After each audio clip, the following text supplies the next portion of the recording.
81(2) of our Constitution, the president is supposed to be the symbol of national unity.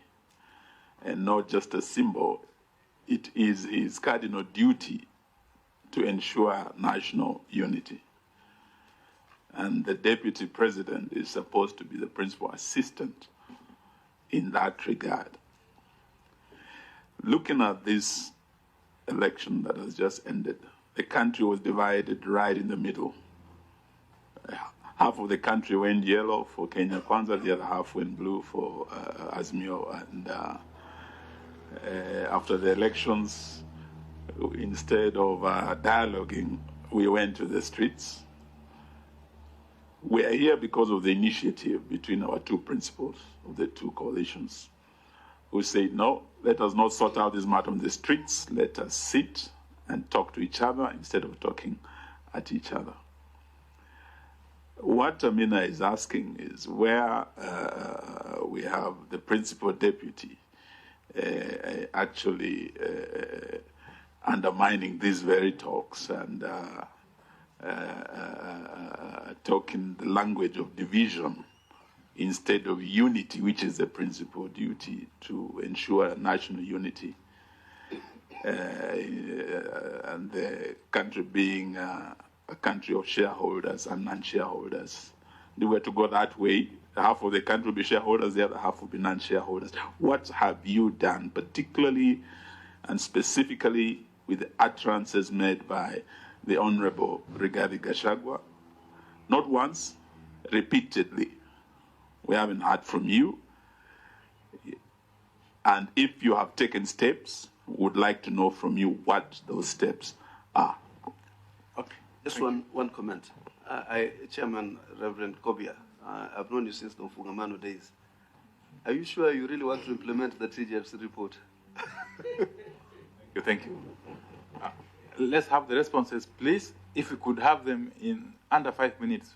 Thank you very much, Chair. Let me, I would like to ask some the commissioners to address some of this. I would like, on the issue of constituencies, Commissioner Danvers Makori, to take that up. That came, especially when it comes to the demarcation and all that, and whether, you know, the healing and reconciliation has taken place, and how the boundaries could be ethnicized. I think that's the point that he wrote. Then I'll have Commissioner Sam Corner to address the issue of systemic and structural marginalization that was asked by Honorable Hassan.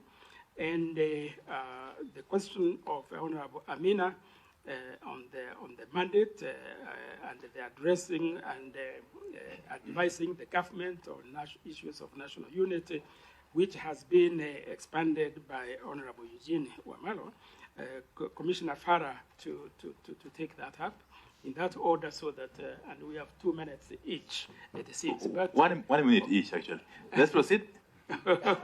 Okay, those are the questions that came, and to Commissioner Honorable Hassan, yes, from Mfungamano, yes, we certainly would want to implement the TJRC recommendations, really, because we feel that unless we are bold enough, we take the courage to address them, however difficult, and I know they'll be divisive, but we are prepared.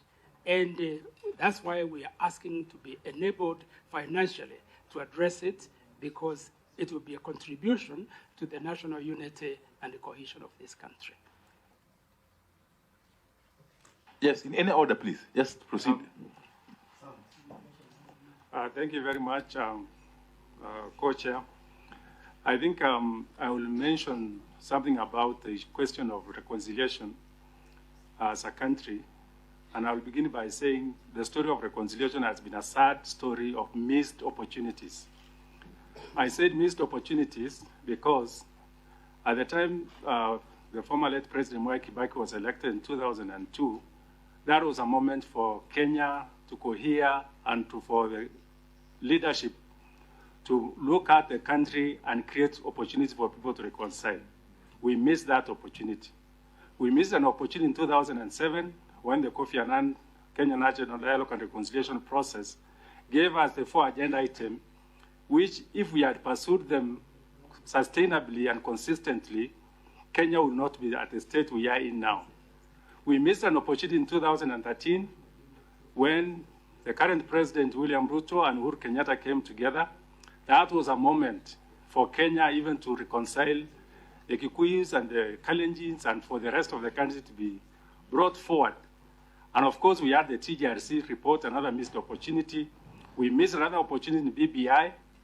The current National Dialogue Committee, this particular committee, is a moment again for Kenya to be courageous enough and confront the past.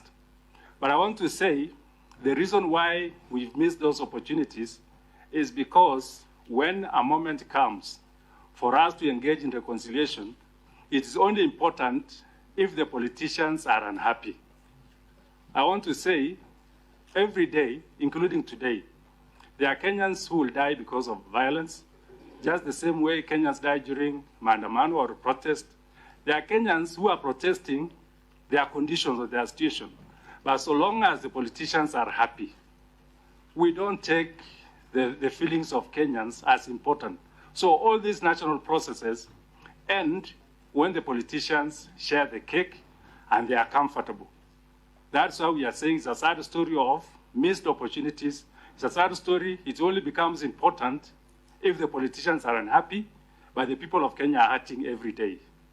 The people of Kenya have grievances that they want their leadership to take them heads on and with courage so that we can move forward as a country.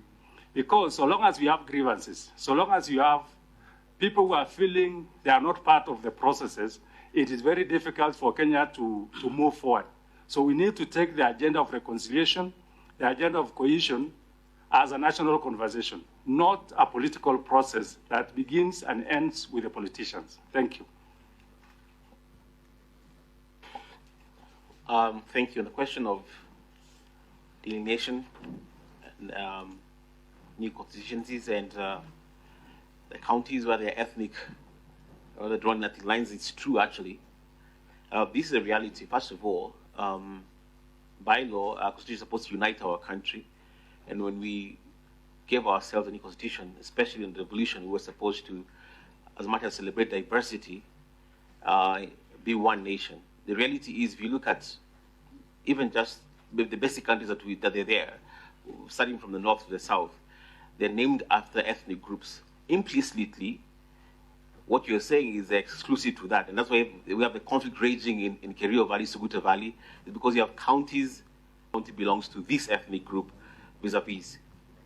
Our proposal as NCAC, given that we work extensively in these regions, is first of all to rename some of these counties, to move away from ethnic identities, because this is what actually is taking our country back instead of forward. Secondly, in the delineation that IBC is supposed to do by law, it must be done with a lot of consultation, and especially of the 290 constituencies. If you look at them, close to 70% are still within ethnic lines or clan lines, still amplifying ethnicity and tribalism. So for us, they need to be withdrawn so that there's no exclusivity, but inclusivity in all these counties. Thank you very much. Finally? Before finally, we can allow one lady to speak. Thank you very much, co-chairs. I was given the most hot potato to respond to, but thank you, Chairman, for doing that, because you know I'm a politician and really I don't fear. I will say what is in my head. The mandate of the NCIC, vis-a-vis what the Deputy President has said about the shareholding, and what we have done as NCIC about it. We have done nothing about it, and I think we will not do anything about it, because the context of the statement is where I sit is about government sharing. It's not about the country per se, but it is common practice all over the world that any government that comes to power shares power and positions with the people who supported that government mostly. And that is where he's coming from, the deputy president. And so it is world over. It You're could actually be right. in America. He explained that to you, or this your interpretation? Well, as a Holding his commission, You're actually right. I'm talking from practice and what is in the world. And me and you, Mheshimiwa Wandai, know that even in America, Mr. Biden has shared his government with the people who supported him. He has appointed his ambassadors and everybody and from his backyard and the people who are with his party. And that's where the deputy president is coming from.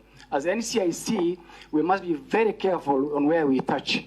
So therefore, it is not about the national unity. You can see the president and the deputy president being everywhere in this country. They are in Luo Nyanza, where my friend Wandai comes from. He's in Northeastern. He's in the coast. The president and the deputy president are trying to stitch the country together in their policy. But this is about how the government position is shared. That is where I put that case and to rest. Of course, the president is a symbol of unity. No doubt about it. And that's what he's doing it every day. That's why he's taking projects to all corners of this country. That's why he's sleeping in some counties. That's why he's taking the cabinet meeting in so many counties in this country. And therefore, the issue should be looked into the lens of government construction. Thank you very much. Thank you very much for that very in-depth explanation. I think we need to conclude now. Yeah. Just conclude, please. Yeah. Just conclude. One more, Chair. The issue of hate speech versus freedom of expression, the Vice Chair, Wambui Nyutu, will answer it. Thank you very much to the co-chairs. The question on freedom of speech versus hate speech, I think it lies right into the Constitution, Article 33, that gives every Kenyan the freedom of expression, the freedom to seek and impart information, as well as academic knowledge. But at the same time, the same Constitution limits the rights of freedom of expression, and it limits it to incitement to violence, propaganda for war, and all other aspects of expressions that may lead to war in the country. So we know hate speech is any utterance. Hate speech, according to our definition, is any utterance that may lead to, ethnic polarization and incitement to violence and any war in the country. So it is very clear in the Constitution the difference between hate speech and freedom of expression. Thank you very much. Well, with that, then, chairs, we wanted to really say just one point to inform you that we have just concluded doing ethnic audit on employment of the counties. And in another 2 weeks, we'll be releasing our findings. Then we would want also to do ethnic audit at the national level, the national government. And then after that, we'll do national cohesion index. These are very important because they are the indicators of where we are when it comes to cohesion, when it comes to unity, and particularly because of the findings, the basic findings of ethnic audit of the counties when it comes to employment, we are actually retrogressed.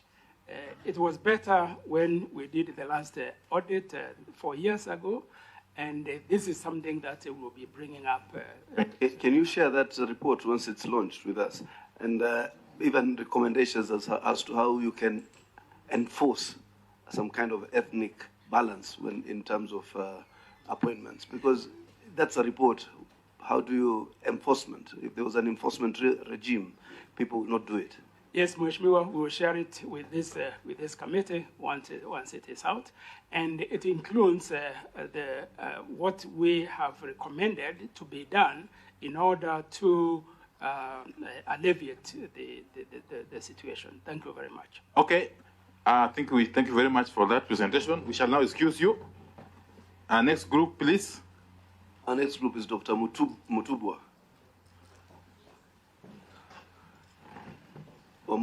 You two, at least now I know you. I've heard so much about you now, at least I've heard you.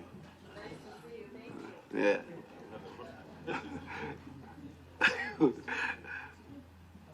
Asante sana, Reverend. Pray for us.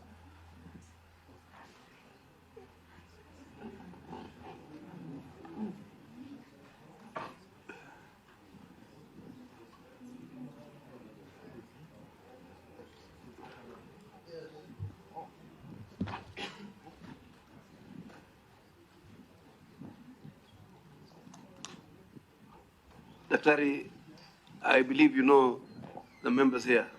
Yes, I know most of them. That's Honorable Amina Nyazi, MP Malindi. That's Honorable Eugene Wamalwa, member of this committee. That's Honorable Catherine Wambilianga, Women Rep Bungoma, and also a member of this committee.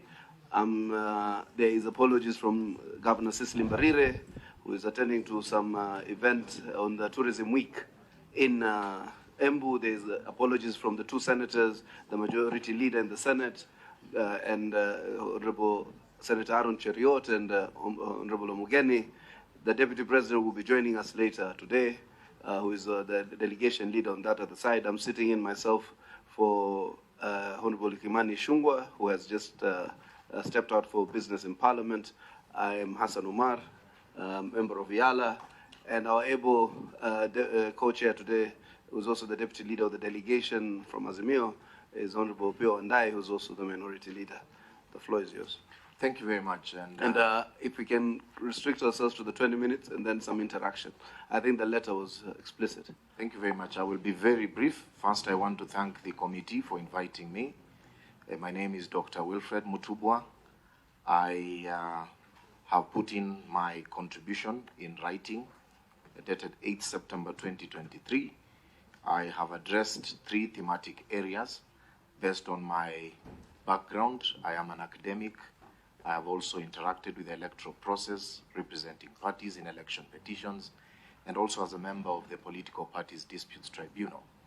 The views I give, Chairman, are personal, my personal views, based on my understanding of the law and based on my understanding of the circumstances under which this committee is looking at these matters. Chairman and members, The delegation you're having? These are my associates. Okay. Yes, I will introduce them.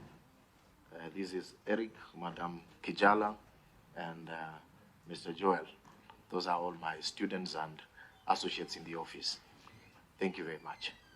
I will be very brief, Mr. Chairman. My contribution is in the area of the entrenchment of the office of the Prime Cabinet Secretary and some contributions on the area of electoral law reform.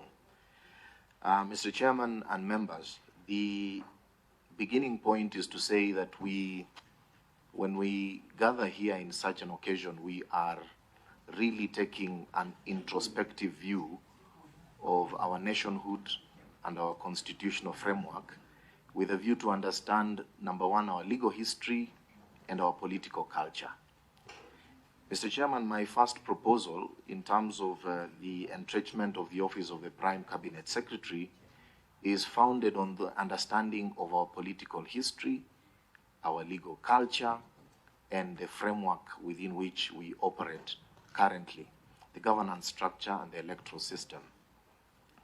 Chairman, the long and short of my presentation on that particular aspect is to suggest that the Office of the Prime Cabinet Secretary, in essence, in an abstract view, has been with us for a long time. In fact, if you psychoanalyze the processes that we have gone through, and I heard the team before me speaking about it, 2008 constitutional amendment under the National Code.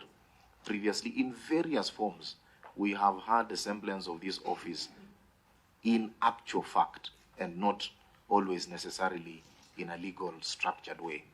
So, Chairman, the suggestion that I have put forth is to say that the Office of the Prime Cabinet Secretary is an office that in itself is one of the offices that have been set out in our Constitution, though not in very express terms.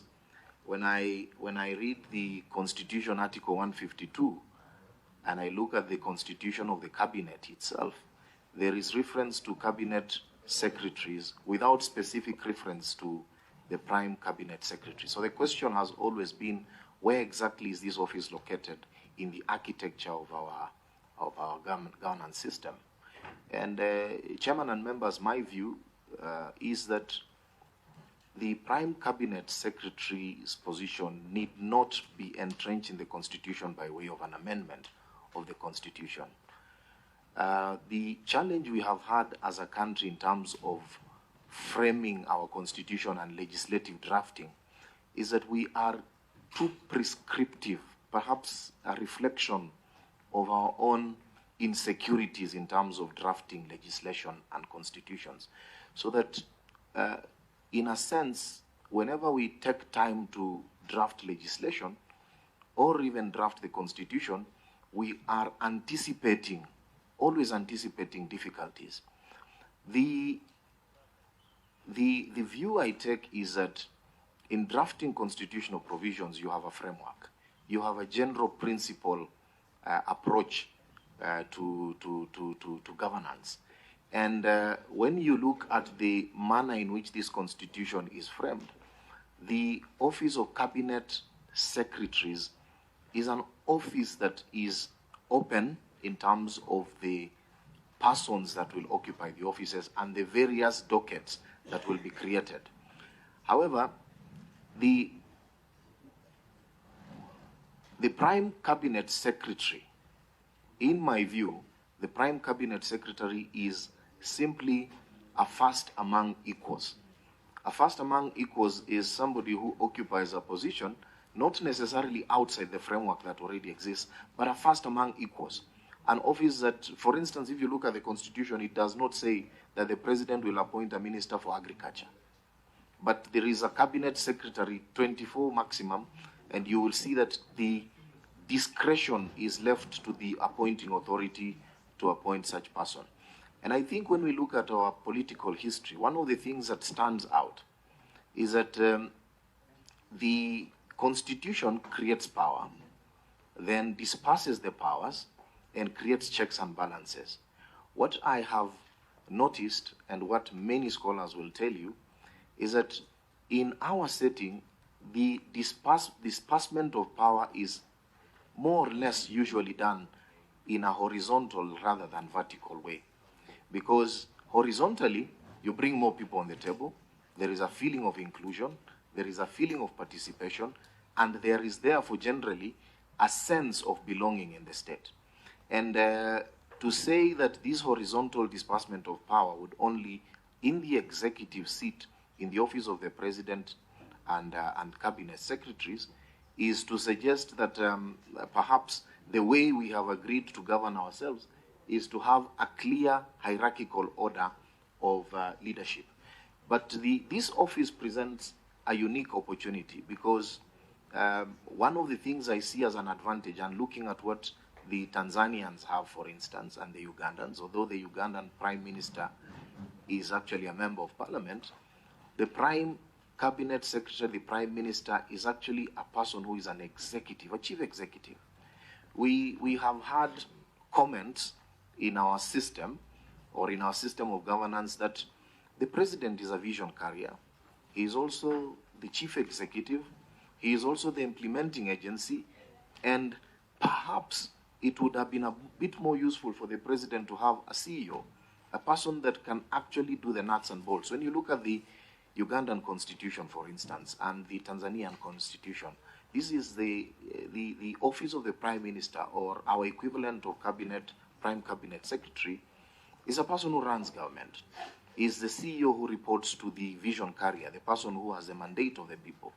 He may not possess popular mandate by election, but he's a person who can be appointed to participate in the running of government as a chief executive on behalf of the president, with the ultimate responsibility being with the president. And you look at when you look at the provisions in the Tanzanian constitution and the Ugandan constitution, the suggestion is that the prime minister is the person who conducts the day-to-day running of government, and the president therefore has the overall conduct of running government, but through this very specific office that has that function. In our context, the question has always been, do we need to amend the constitution to anchor this particular office in that constitution?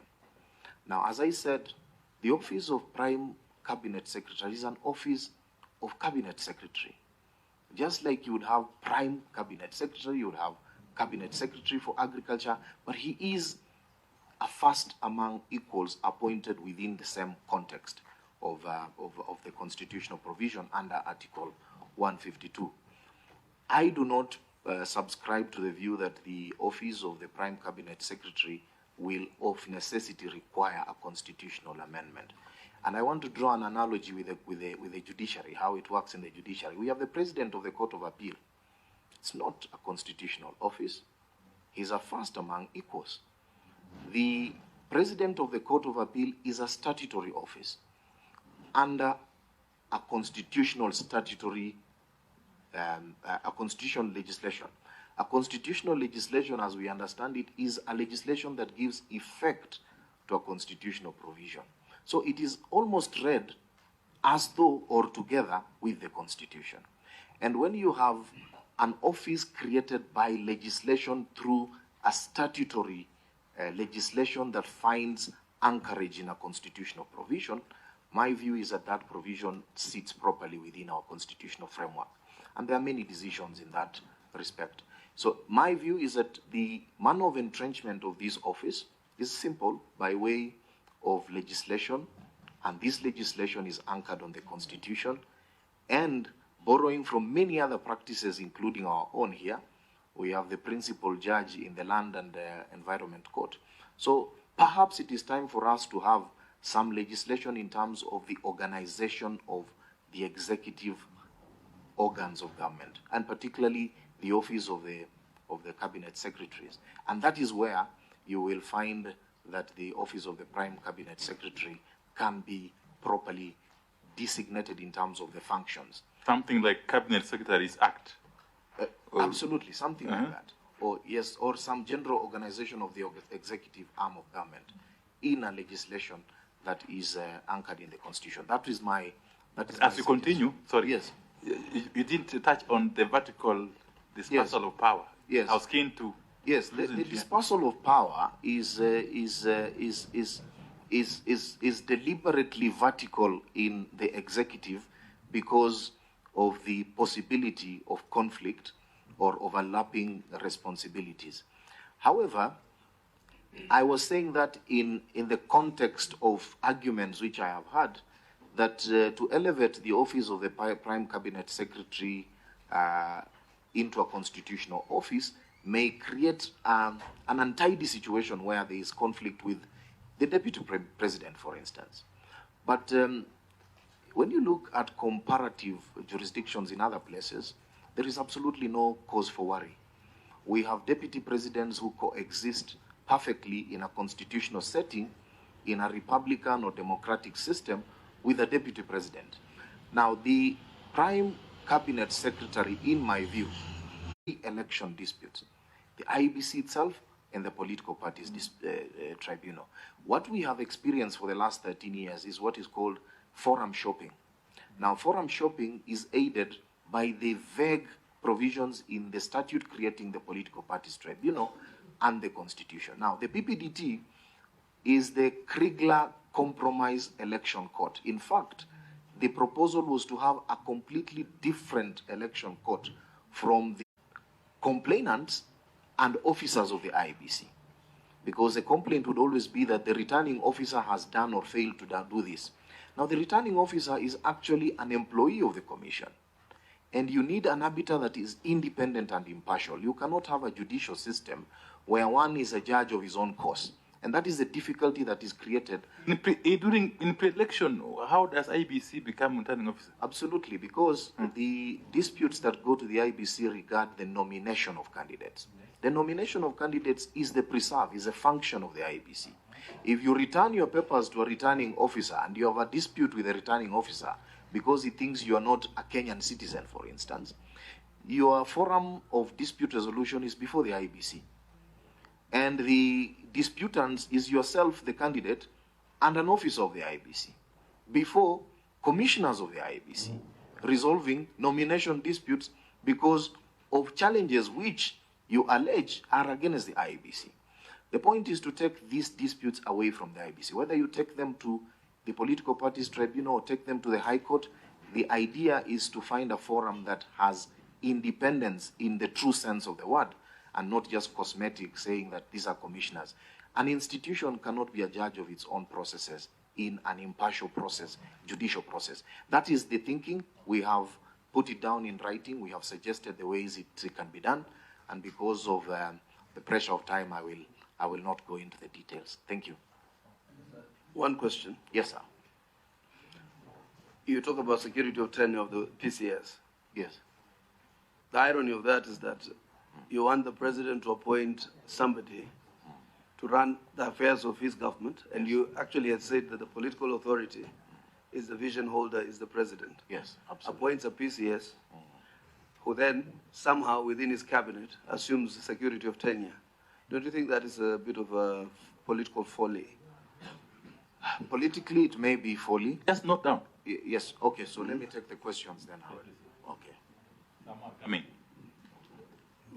but I like the suggestion that if in the event the constitutional way is difficult, then we can create a cabinet act or something of that nature and provide for the prime cabinet secretary. Very well, thank you. okay, now, I've got a question. Yes, sir. I was waiting for him to finish. Okay. Now, back to the issue of prime cabinet secretary. Yes. And you will recall that even the Azimio coalition had a proposal to that effect prior to the elections. In fact, we called it the chief cabinet secretary. Same things, really. But then this one, we had not envisaged that we would have it entrenched in the constitution at all.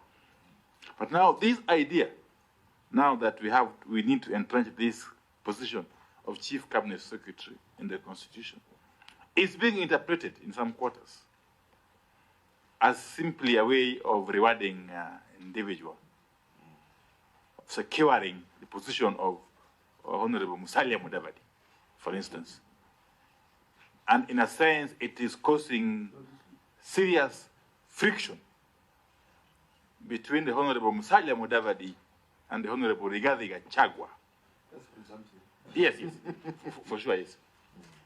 And to an extent, that is being, to an extent, the incessant outbursts of Honorable Gachagua casting aspersions or castigating this talk is attributable to that mere fact that the Honorable Musalia Mudavadi's position is being entrenched in the Constitution and thereby watering down the influence, power, and prestige of the office of the Deputy President.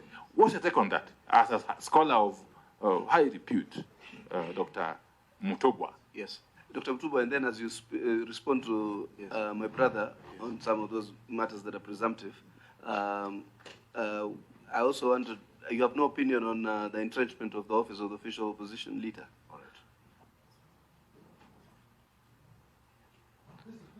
All right. Are those all the questions? Thank you for those questions. I will want to start with Honorable Wandai's question.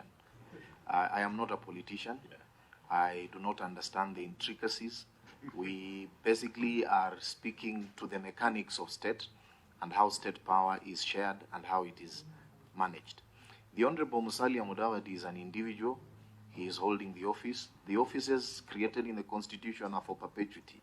We hope that the offices cannot be equated to the individual holding them for the time being. However, the politics of the day is for politicians to talk about. But my thinking is that the seeming tension between the office of the Prime Cabinet Secretary and Deputy President, in a manner of looking at the framework in the statute, in fact, is a more justification why a statute may be useful in delimiting those functions properly. But even more importantly is an office that has the ability to improve delivery of service, coordination of cabinet functions, cannot be, you cannot say you do not want that office simply because a current political arrangement does not favor that kind of thinking. I do not think that the thinking around the Azimio or the Kenya Kwanza entrenchment or creation of a chief cabinet secretary or prime cabinet secretary was meant to entrench a certain individual. In fact, it was meant to create a situation, an appreciation of the political culture in the country, that the more power is dispersed horizontally, the better for everybody than it is vertically, because it creates an impression, even if it is only for optics, that there is inclusion in the affairs of state. That is my thinking. Now, the other question asked by Honorable Omar, security of tenure, a very difficult one, because it is difficult to prescribe security for tenure for one cabinet secretary and not the others. But this is a political conversation to have. My suggestion was that, look, for one to be effective in a role almost that of a head of public service and a CEO of the state on behalf of the president, a person who will be held accountable by the appointing authority, there must be some way in which that person wakes up in the morning knowing that he has a job, and the job can only be taken in certain circumstances prescribed by law.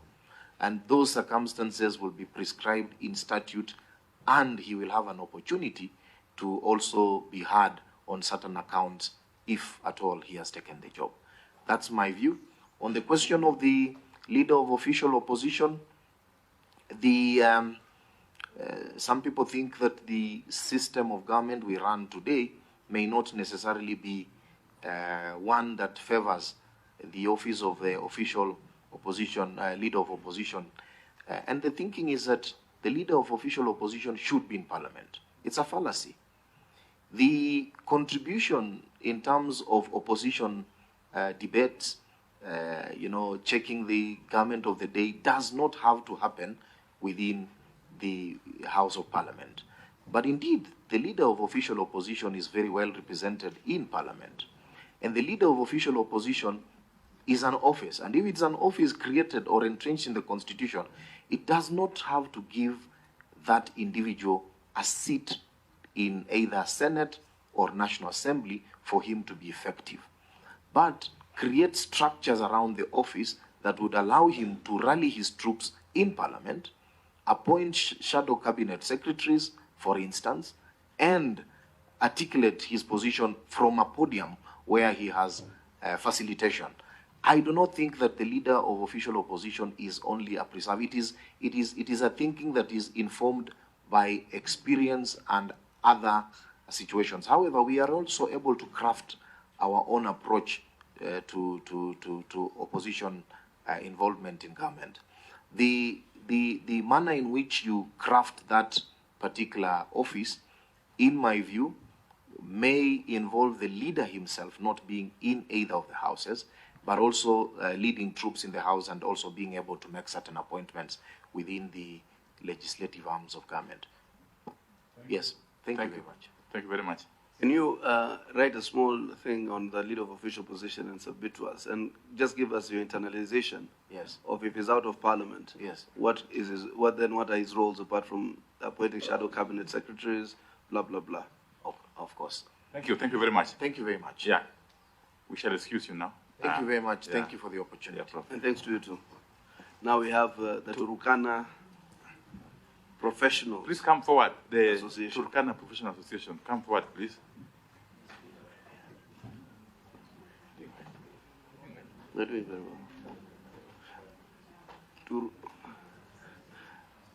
Basra, I didn't know you are Turkana. You're from Turkana County. Basra was my college mate.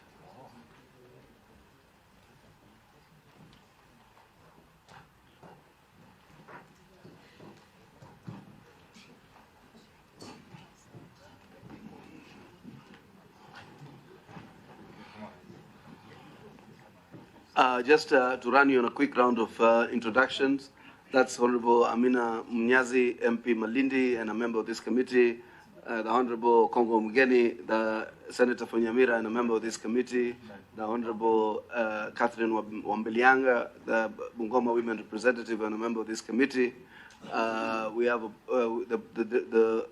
I am sitting in for the majority leader, who's also the leader of the delegation, Honorable Ishungwa, who's had to attend to some business in Parliament. My name is Hassan Omar. Also, we have an apologies from the Honorable Cecily Marire, who's the Governor of Embu, who's undertaking some work at the Embu County with respect to the Tourism Week. We have the Senator, who's also the majority leader, Senator of Kericho, Senator Aaron Cheriot, who's also in Lodwa, actually in Turkana. There's Senator Mashinani, as you all know, in Turkana County. There's also the apologies from the Senate, the leader of delegation from the Azimio side, His Excellency Honorable Stephen Kalonzo Musyoka, but who's ably represented by none other than the leader of minority in the National Assembly, the Honorable Opio Wandae. Karibu, Mwana Chairman. I believe you are Dr. Ejore. Yes, sir. And some guidance, please. I understand you wanted to do some presentation. We shall please plead with you to avoid that, since you have the presentation ready with us. So just make highlights of your presentation, because the time is so short. It's 20 minutes maximum. Yeah. Right. Thank you very much. Proceed. Thank you very much. Dr. Ejore is my name, and allow us to do a short introduction of this team. Thank you very much. Let me start from my left. I'm Gabriela Lorere from Turkana East. I'm Beatrice Askul Moy from Turkana County. Beatrice. Thank you. I'm Michael Ekaya Remo from Turkana North. Honorable Peter Lokoel from Turkana Central. Basra Ifra Ali from Turkana Central. Mark Yakal Ekwam from Turkana West. Thank you very much. The chairs of the delegation and members, the Turkana Professional Association is pleased to come and present their oral presentation to this committee. And we are going to touch all the 5 sections, all the 5 issues. Okay. We are having a consideration of our earlier position. If you think the slides can be faster, you are free to make a decision. Yes. So you can do the slide, sure. All right.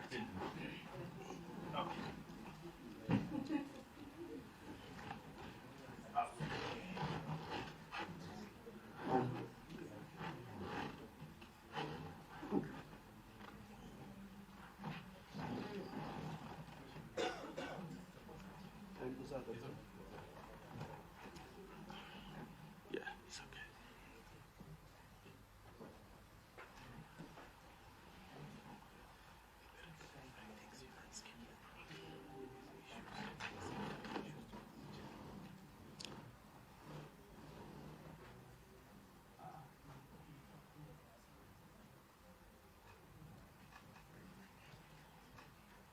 So we're waiting for the technical team to make sure. In the meantime, you can telling us more, Daktari, what you do. Thank you. Do. Thank you, Chair. We are going to have our position on issue 1, outstanding constitutional matter, and issue 2 also, electoral justice, and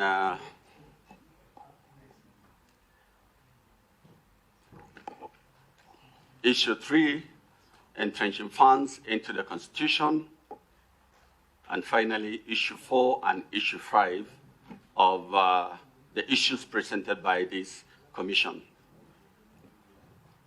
TPA is Turkana Professional Association, a registered non-professional association from Turkana community, and we are non-political. All right, sorry. Non-political.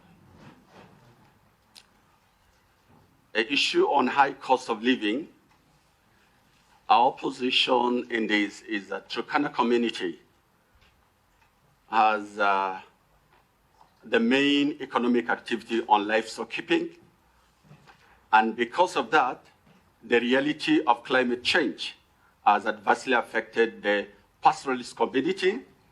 And as a result, there has come, there has resulted to long droughts, prolonged droughts, which has subjected the community to anger of many livestock and the death of many livestock, and has affected also the school or education sector, where many children and students have dropped out of school. And this high cost of living has also been encouraged by the vastness of the county, which is 77,000 square kilometers. And because of this, the high cost of fuel also has also resulted to high transportation of goods and services, where the county gets its almost 99% of goods and services or crops outside the county. Our position is that we request that the national government to enhance the school feeding program and increase boarding schools for pastoralist community. This will improve access to education and retention to various schools. The national government should also allocate special fund to support pastoralist communities against harmful climate changes. And this is going to be able now to assist the pastoralist community.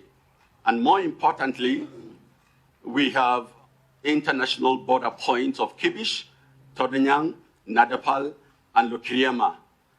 This border point can be operationalized to ease movement of goods and services in the county and to lower the cost of business in those areas. On promoting national unity, Turkana community supports and promotes national unity. We support homogeneity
having the big mass, land mass of 77,000 kilometers square, representing 13% of the Kenyan mass, needs to be delimited. This Turkana County is divided into 3 major grazing units: Turkana North, Turkana Central, Turkana South. And the 3 expansive territory sections and grazing units informs the rationale for Turkana County to be delimited into 3 counties, 12 constituencies, and 60 county wards assemblies. Turkana County landmass is much bigger than many of the counties that we have currently, which among them include Lamu, Meru, Nyamira, just to name a few. This massive land mass poses both logistical and administrative constraints for quick service delivery to the people of Kenya in that region. Additionally, Turkana County borders 3 international borders that require closer administrative units for effective and timely management of cross-border resource-based conflict. More importantly, Turkana County is endowed with a wealth of resources that, when well tapped, can support not only the new proposed electoral and administrative units, but the current and the future of the Kenyan economy, beside having the capacity to become a regional and commercial hub for Uganda, Southern Sudan, and Ethiopia. These key resources include, among others, livestock sector, oil and gas, groundwater resources, geothermal, solar and wind energy, mineral resources, and labor. The proposed counties are additional 2 counties to make it 3. And Turkana North has a population of 341,000, and Turkana Central 293, and Turkana South 292,000. And these are the maps which we have shown, and the counties which we have proposed. 2 additional counties, 6 more constituencies, and 30 more county assemblies, wards. We also recommend that the IBC to be maintained as in charge of both elections and boundary delimitation exercise as provided for in Article 88, Section 4.